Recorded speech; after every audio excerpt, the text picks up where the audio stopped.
Mount college, Dehradun, Deoria घाटी के रहस्यमयी जंगल। कॉलेज कैंपस, सुबह लाइब्रेरी के बाहर। नैरेटर धीमी आवाज में। कभी कभी जवाब हमारे सामने होते हैं, पर हम उन्हें सुनना ही नहीं चाहते। सिया अब ऐसे ही मोड़ पर खड़ी है। सिया धीरे चलते हुए, हल्की घबराहट में। अर्जुन, एक बात करनी थी तुमसे। अर्जुन सख्त लहजे में, नजरें चुराते हुए। मैंने पहले ही कहा था, मेरे पास मत आया करो, मैं तुम्हारा कुछ नहीं लगता। सिया रुकते हुए, हल्की नाराजगी में। पर तुम हर बार मुझे बचाते क्यों हो? अर्जुन गहरी सांस लेते हुए, थोड़ी झुंझलाहट के साथ। मत बनाओ मतलब, जो हुआ वो इत्तेफाक था। अपने जवाब खुद ढूंढो। कुछ रिश्ते ना बने होते हैं, ना टूटते हैं, वो बस परछाइयों की तरह साथ चलते हैं। देवरिया घाटी की जंगलों के पास दोपहर। सिया और प्रिया एक कॉलेज प्रोजेक्ट के बहाने उस रास्ते पर पहुंच चुकी हैं जहां कहानियां सच्चाई से ज्यादा डरावनी होती हैं। प्रिया तेजी से चलते हुए, मुस्कुराते हुए।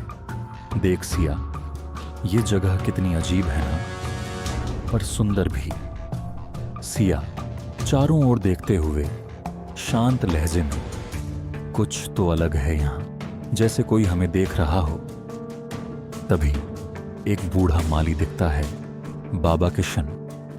बाबा किशन धीमी आवाज में, झुकी पीठ के साथ। बिटिया, इस जंगल के उस पार मत जाना, वहां जो गया वो लौटा नहीं। प्रिया हंसते हुए, हल्के मजाक में। अरे बाबा, डराइए मत, हमें तो बस पेड़ पौधों की फोटो लेनी थी। सिया चौंकते हुए, ध्यान से देखते हुए। आपने कहा जो गया वो लौटा नहीं, क्यों? बाबा किशन धीरे, नजरें झुकाते हुए। वहां एक लड़की दिखती है, हर रात उसका चेहरा हूबहू तुम्हारे जैसा। जब डर तुम्हारे चेहरे में खुद को देखने लगे, तो समझो साया अब परछाई नहीं रहा। जंगल की ओर बढ़ती सिया। शाम। कभी कभी इंसान सवालों की तरफ खींचता है, और सिया अब जवाबों की तलाश में उसी साये की ओर जा रही थी। सिया हॉस्टल लौटते वक्त बहाना बनाकर प्रिया से अलग हो जाती है, अकेली जंगल की ओर जाती है। सिया धीरे से बुदबुदाते हुए, अगर डर के पीछे ही सच है तो मुझे वहां जाना होगा। वो एक पुराने जले हुए मकान के पास पहुंचती है। हुआ कमरा और रहस्यमयी दर्शन। जिस जगह की दीवारें भी चीखती हैं, वहां सिया अब खड़ी थीं। कमरे में घुसते ही धूल उड़ती है, किताबें हिलती हैं। अचानक एक झटका लगता है, और सिया जैसी दिखने वाली एक लड़की सामने खड़ी होती है। 1982 की 1982 की लड़की, धीमी गूंजती हुई आवाज में। तू वही है जो मैं थी, हमारी रूह एक है, बस जन्म अलग है। सिया कांपती आवाज में, नहीं, ये सच नहीं हो सकता, मैं तुम्हें जानती तक नहीं। दर्शन टूटता है, सिया जमीन पर गिरती है, सांसें तेज हो जाती हैं। जिसका डर था वो अब सामने था, मगर उस डर से बड़ी थी अर्जुन की मौजूदगी। अर्जुन कमरे में आता है, सिया को उठाता है। अर्जुन घबराहट में, पर शांत बने हुए। मैंने कहा था ना, यहां मत आओ, तुम नहीं जानती ये जगह क्या है। सिया आंखों में आंसू, धीमे स्वर में। तुम पहले से जानते थे? वो लड़की कौन थी? अर्जुन नजरें झुकाकर।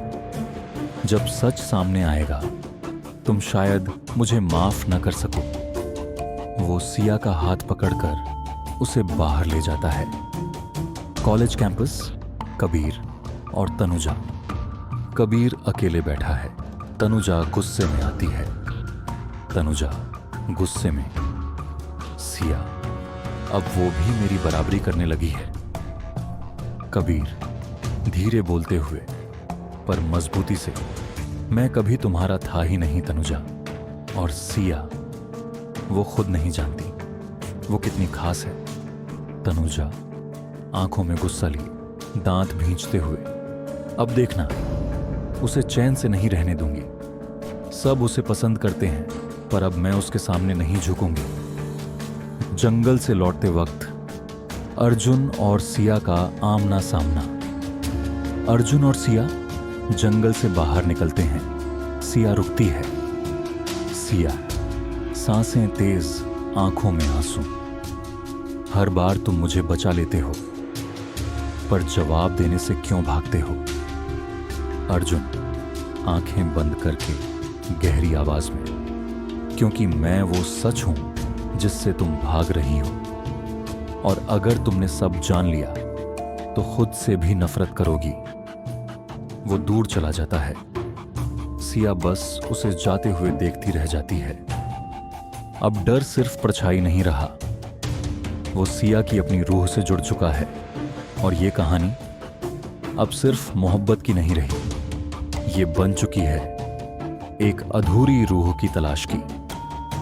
अगर आपको ये एपिसोड दिलचस्प लगा हो तो लाइक करें, शेयर करें और चैनल को सब्सक्राइब करना मत भूलिए, क्योंकि अब साया सिर्फ पीछा नहीं करेगा, कब्जा करेगा। मिलते हैं अगले एपिसोड में, जहां परछाइयां और भी करीब होंगी।